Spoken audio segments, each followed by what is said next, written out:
Pag-istoryahan kasubong ang Ilco.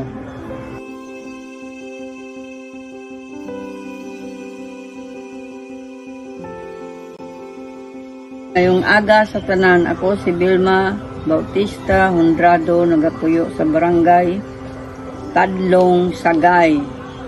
Ang Ilco nagsugod sang 90s. Ang naghimo, anay sila balay sang mga tinawo nila.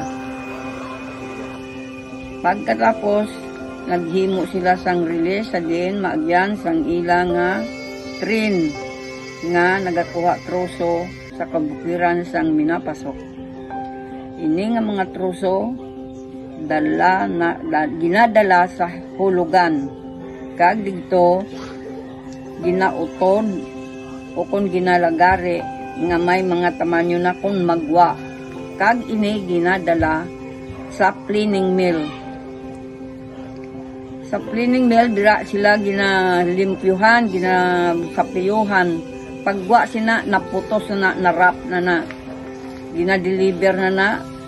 Depende kung sino nag-order po kalabanan, gina-export.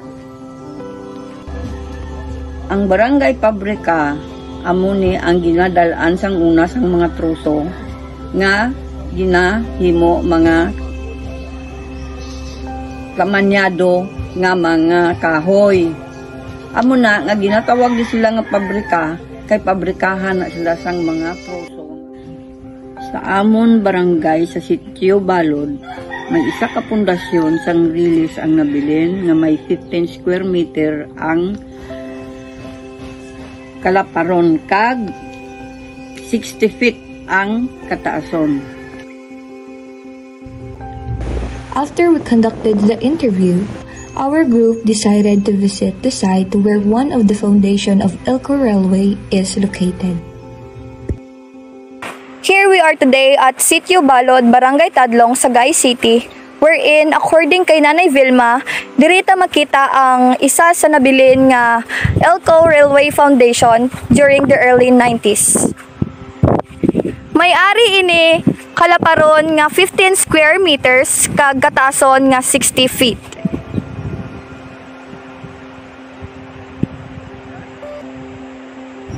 Ang train sang Ilco, hindi lang kay troso ang ginadala, kundi astaman ang mga tao, ng mga taga-bukid, labi na gid ang mga ita. Amo ini ang ginahimo nila transportasyon, dala sang ilang nga mga kararuton nga ipamaligya sa banwa. Ilco Railway plays a significant role not just for the lumber company, but also for the people living in mountain areas, especially the indigenous people. For them, the Ilco Railway was more than just a means of travel. It was a critical resource that helped sustain their livelihoods. The railway facilitated the transportation of their agricultural products, handicrafts, and other goods, allowing them to reach broader markets and make a living.